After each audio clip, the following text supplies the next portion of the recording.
प्यारे साथियों, आप सभी का स्वागत करता हूं अपने एमआरएस स्टडी परिवार में।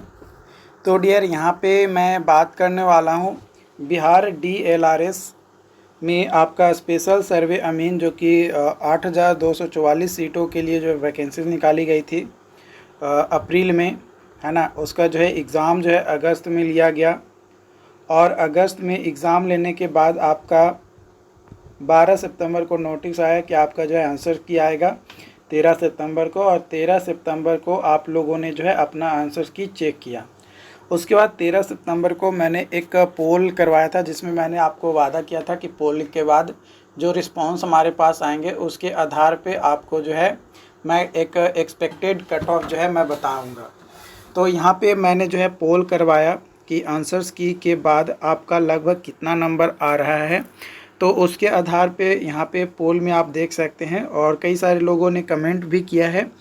तो जो 15% लोग जो हैं वो पोल किए हैं कि भाई 200 से 230 के बीच में नंबर है। 51% लोग हैं जो 170 से 200 नंबर हैं। 11% 230 से 260 और 4% 260 से 290 और 19% जो है 290 से 320 के बीच में हैं।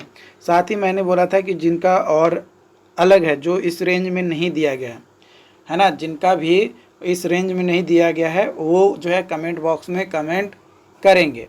तो कुछ लोगों ने कमेंट किया, तो इसके बेसिस पे मैंने जो है एक एक्सपेक्टेड कट ऑफ जो है डिसाइड किया है प्रॉपर तरीके से एनालाइज करके। और ये जो कट ऑफ मैं बताने वाला हूँ ये मान कर चलो कि नॉर्मलाइजेशन के साथ भी यही नंबर आएगा, लेकिन उसमें प्लस माइनस 5 से 10 मार्क्स आप आगे पीछे कर सकते हो, है ना। प्लस माइनस 5 ही मेनली करो, है ना, 5 ही नंबर आप करो प्लस माइनस, ठीक है। प्लस माइनस 5 मार्क्स आपका जो है आगे पीछे होगा।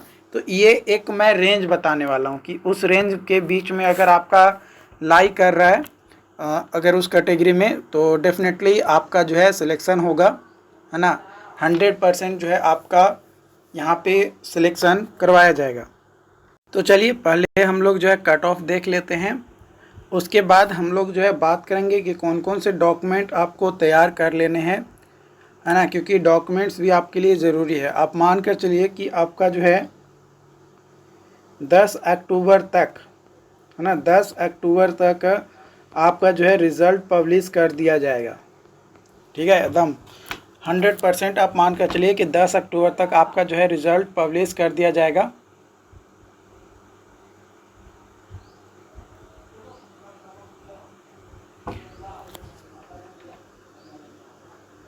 ओके।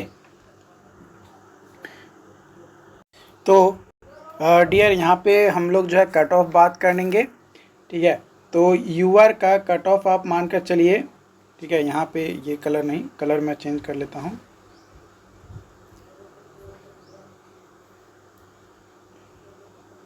यूआर का कट ऑफ जो है आपका 220 से 230 मार्क्स अगर आपका आ रहा है ना, 220 से 230 मार्क्स अगर आपका आ रहा है तो आप जो है सेफ जोन में हैं।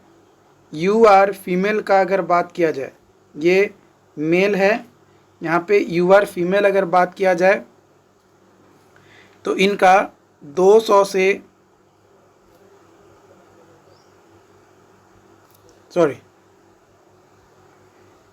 180 से 200 मार्क्स अगर आ रहा है, ठीक है, 180 से 200 मार्क्स अगर आ रहा है तो यूआर फीमेल आप हैं तो, ठीक है।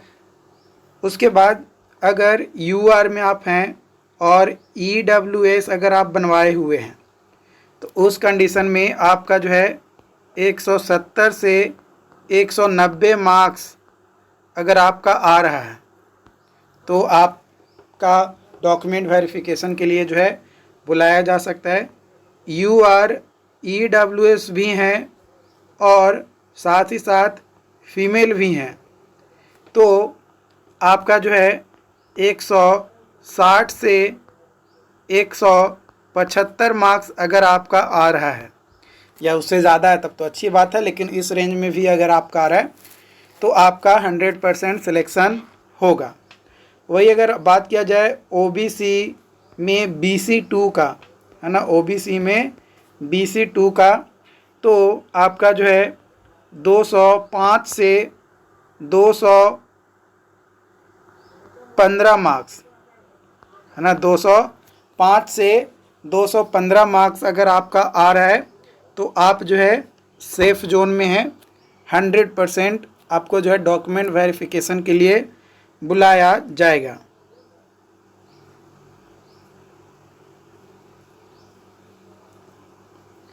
ओके,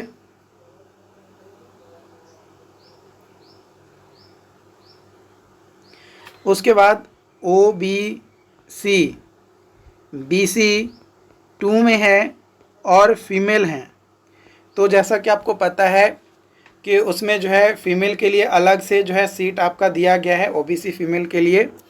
तो आपका अगर 180 से 190 के बीच में अगर आपका मार्क्स आ रहा है, ठीक है, 180 से 190 के बीच में अगर आपका मार्क्स आ रहा है तो आपका जो है आराम से डॉक्यूमेंट वेरिफिकेशन के लिए बुलाया जा सकता है। EBC मेल के लिए, है ना, EBC मेल के लिए यानी M अगर बात किया जाए तो इसका जो है 190 से 205 मार्क्स तक अगर आपका आ रहा है तो आपका जो है सिलेक्शन मतलब हो जाएगा। और EBC फीमेल का अगर बात किया जाए तो EBC फीमेल का तो ये आपका जो है 170 से 180 या 85 मार्क्स आप मानकर चलिए कि अगर आपका है तो आपका जो है सिलेक्शन हो जाएगा। वही अगर SC कैटेगरी में अगर बात किया जाए मेल के लिए तो आपका जो है 165 से 180 मार्क्स, 165 से 180 मार्क्स।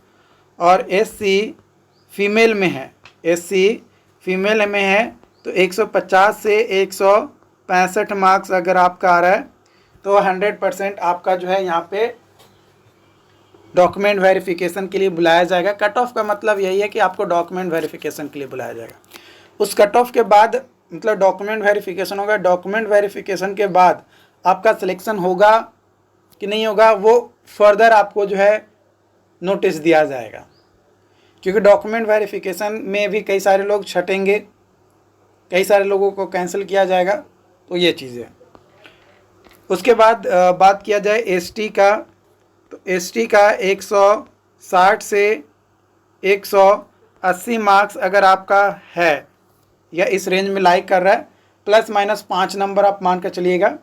ओके, और ST फीमेल का अगर बात किया जाए, ऊपर मेल का था, नीचे फीमेल का अगर बात किया जाए तो 150 से 165 मार्क्स अगर आपका आ रहा है तो आपका हो जाएगा। उसके बाद फ्रीडम फाइटर अगर बात किया जाए तो उसका जो है 155 से 170 मार्क्स, 155 से 170 मार्क्स। और फिजिकली हैंडीकैप वालों को 140 से 155 मार्क्स। अगर इस रेंज में आपका नंबर आ रहा है तो आप 100% एक उम्मीद रखिए कि आपको जो है डॉक्यूमेंट वेरिफिकेशन के लिए बुलाया जाएगा। प्लस रिज़ल्ट जो 10 अक्टूबर को आएगा, है ना, एक्सपेक्टेड मैं बता रहा हूँ, 10 अक्टूबर को जो रिज़ल्ट आएगा उसमें आपको एग्जैक्टली जो है आपको पता चल जाएगा।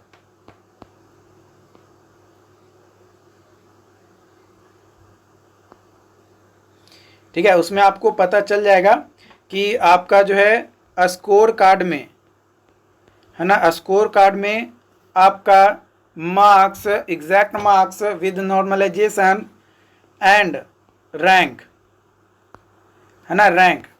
तो देखो UR का सेट लगभग मानकर चलो कि 4000 है ना, तो 4000 सीट है ना, 4000 सीट है UR का। ठीक है, मतलब 3000 ही है लेकिन 4000 मैं लेकर चल रहा हूँ। ठीक है, क्योंकि 40% ही होता है, ठीक है। तो 40% यूआर के लिए सीट होता है। तो यहाँ पे मानकर चलो कि 4000 सीट है आपका, तो इसका 1.5 गुना आप निकाल लो ना। चलो 8200 का एग्जैक्ट मैं 40% निकाल देता हूँ, ज़्यादा अच्छा रहेगा।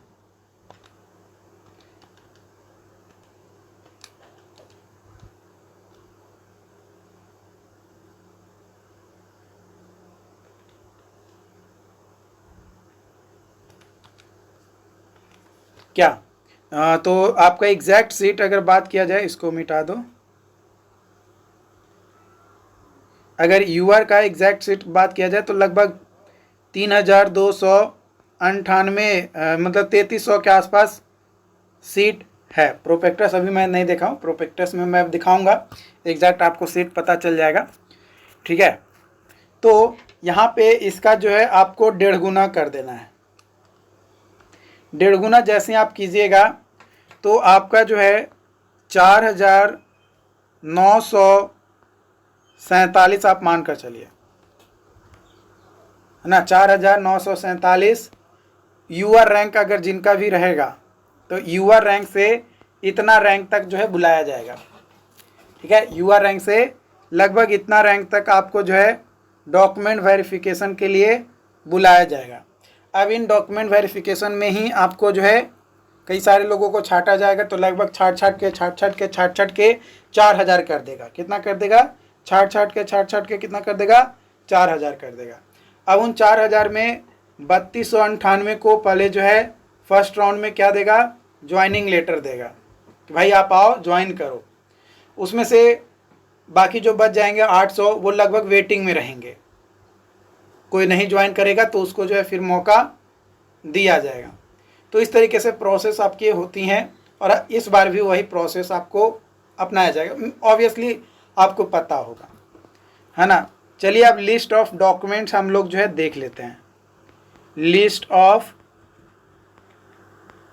डॉक्यूमेंट, कौन कौन से डॉक्यूमेंट्स आपके लगेंगे, वो चीज़ें आपके लिए जो है बहुत ज़रूरी है।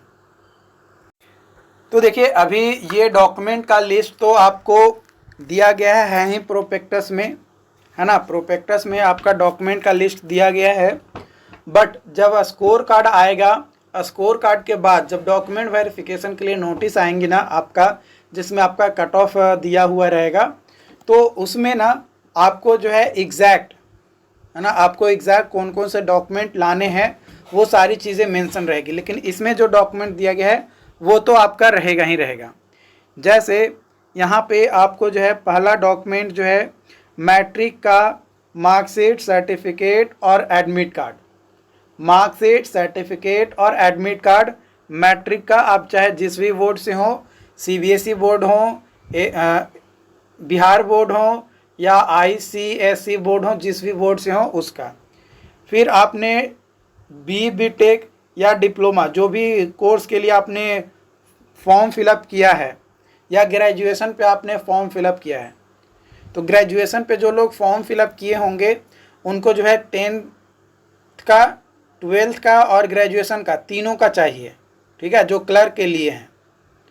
लेकिन जो बीटेक पे एएसओ या आपका किए हैं या कानूनगो का किए हैं, तो जो बीटेक पे किए हैं उनको बीटेक प्लस डिप्लोमा दोनों, या 12th पे किए हैं तो 12th प्लस बीटेक, ठीक है। तो डिप्लोमा या बीटेक जो भी किए हैं उसका जो है आपका मार्कशीट, सर्टिफिकेट और एडमिट कार्ड, मार्कशीट, सर्टिफिकेट और एडमिट कार्ड जो भी आपका संबंधित यूनिवर्सिटी या बोर्ड है उससे रिलेटेड। उसके बाद जाति प्रमाण पत्र।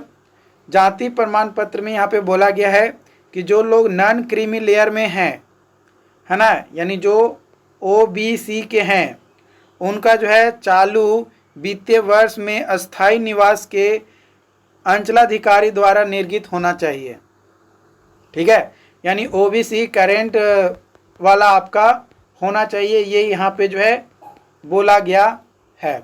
तो आपको करेंट वाला डाल देना है क्योंकि आपको बनने में टाइम अभी लगेगा, ठीक है। उसके बाद यहाँ पे जो है आपका कैरेक्टर प्रमाण पत्र। तो कैरेक्टर प्रमाण पत्र के लिए यहाँ पे साफ तौर पे लिखा गया है कि जिस संस्थान में अंतिम रूप से नामांकित हों उसके प्राचार्य। तो देखो यहाँ पे ऐसे आपने डिप्लोमा पे भरा है अमीन का, तो डिप्लोमा का कैरेक्टर जो है आपका लगेगा, डिप्लोमा का कैरेक्टर लगेगा। बट अगर ये नहीं है डिप्लोमा का कैरेक्टर तो आप अपने कॉलेज में एक बार कांटेक्ट कीजिए और उन्हें बोलिए कि हमें जो है कैरेक्टर बनवाना है। तो अगर वहाँ पे बनाने के लिए वो तैयार हो जाते हैं तब तो अच्छी बात है, नहीं तो कई सारे लोग वैसे भी हैं हमारे बिहार में जो लोग बीटेक कर रहे थे, है ना, और उनका बीटेक भी कंप्लीट हो चुका है, प्लस इधर अमीन का एग्ज़ाम भी जो है निकल गया है, अब उनको कैरेक्टर चाहिए। तो आप बीटेक वाला भी कैरेक्टर दे सकते हैं, बिल्कुल दे सकते हैं। कई सारे लोग बोलेंगे कि नहीं लगेगा, लेकिन आप आराम से दे सकते हैं, ऐसा नहीं है कि नहीं दे सकते हैं, आराम से दे सकते हैं। क्यों दे सकते हैं इसका रीज़न मैं बताता हूँ। क्योंकि आप जो है लगातार अपना पढ़ाई बरकरार रखे हैं, वैकेंसीज तो लेट से आई है ना, लेकिन आप अपनी पढ़ाई बरकरार रखे हैं, आप किसी तरीके का कोई गैपिंग वगैरह नहीं किए हैं और आपका कैरेक्टर ऑलरेडी वहाँ पे जमा हो गया है और अब वो वापस आपको नहीं मिलेगा, तो आपको तो वही देना पड़ेगा। डिप्लोमा में बार बार थोड़े आपका कैरेक्टर बनेगा, एक बार आपके कॉलेज में बन गया, दोबारा बात कर लीजिए, अगर बन जाता है तो ठीक है बनवा लीजिए। लेकिन मुझे जहाँ तक पता है, क्योंकि मैंने भी अपने कॉलेज से के प्रोफेसर से बात किया था, तो वहाँ पे बोला गया कि कोई दिक्कत नहीं है, ठीक है। और कई सारे प्रोफेसर ने ये भी बोला कि जो कैरेक्टर्स है वो आपको मौका दिया जाता है, कैरेक्टर नहीं है तो कोई ज़रूरी नहीं है, नॉट मोर नेसेसरी, ठीक है, कैरेक्टर नॉट मोर नेसेसरी। ये कई बार थाना से भी आपका बनता है कैरेक्टर, एसडीएम से भी कैरेक्टर बनता है, तो आप वहाँ से भी बनवा सकते हैं। लेकिन यहाँ पे प्रचार के द्वारा बोला गया है, तो आप लास्ट यहाँ पे साफ तौर पे बोला गया जिस संस्थान में अंतिम रूप से नामांकित हों, है ना, जिस संस्थान में आप अंतिम रूप से नामांकित हो। तो बीटेक में आप अंतिम रूप से नामांकित है, बीटेक के बाद अभी तो कुछ में एडमिशन नहीं लिए हैं, तो आपका बीटेक का आराम से चल जाएगा, ठीक है। उसके बाद आय प्रमाण पत्र जो कि अस्थायी निवास के अंचलाधिकारी से निर्गत होना चाहिए, ठीक है। और जो लोग ईडब्ल्यूएस से बिलोंग करते हैं, यूआर कैंडिडेट, उन लोगों को ईडब्ल्यूएस जो है यहाँ पे चाहिए करेंट फाइनेंशियल ईयर का। उसके बाद जो फ़ोटो है ना, जो फ़ोटो आप लगाए थे फॉर्म भरते समय, वही आपका यहाँ पे चाहिए सेल्फ अटेस्टेड। फिर निवास प्रमाण पत्र, उसके बाद डीक्यू अगर है तो डीक्यू के प्रमाण पत्र। अगर आप फ्रीडम फाइटर के नाती या पोती या पोता हैं तो वो उसका प्रमाण पत्र संबंधित जिलाधिकारी द्वारा प्रमाणित होना चाहिए। और मेडिकल सर्टिफिकेट के लिए कई बार जो है बोल रहे हैं कि मेडिकल का क्या होगा, तो डियर टेंशन ना लो, मेडिकल जो है जांच आपको बीसीसी बोर्ड ही करवाएगी। मेडिकल जांच जो है वो आपको बीसीसी बोर्ड करवाएगी। अगर आप डीक्यू कैंडिडेट के हैं तो आपको मेडिकल जांच के लिए आपको अलग से टाइम और डेट दिया जाएगा, प्लस आपको पीएमसीएच में करवाना है कि आईजीएमएस में करवाना है, कहाँ पे करवाना है, ये आपको जो है जब जिस दिन आपका डॉक्यूमेंट वेरिफिकेशन होगा, जब डॉक्यूमेंट वेरिफिकेशन के लिए जाइएगा तब आपको टाइम दिया जाएगा कि देखो बाबू तुम्हारा इस कैटेगरी से हो, मतलब डीक्यू हो, तो आपको इतना तारीख को जो है डॉक्यूमेंट वेरिफिकेशन के लिए करवाना होगा, या 15 दिन हम आपको टाइम दे रहे हैं, आपको आईजीआईएमएस में जो है जाना है और वहाँ पे डॉक्यूमेंट वेरिफिकेशन, मतलब आप डीक्यू कितना प्रतिशत जो आपका दिया गया है सर्टिफिकेट जो आपका है वो आप हमको प्रेजेंट का लेकर आइए। वहाँ के जो सर्जन होंगे या जो वहाँ के ऑफिसर्स होंगे उनसे वेरीफाई किया हुआ होना चाहिए।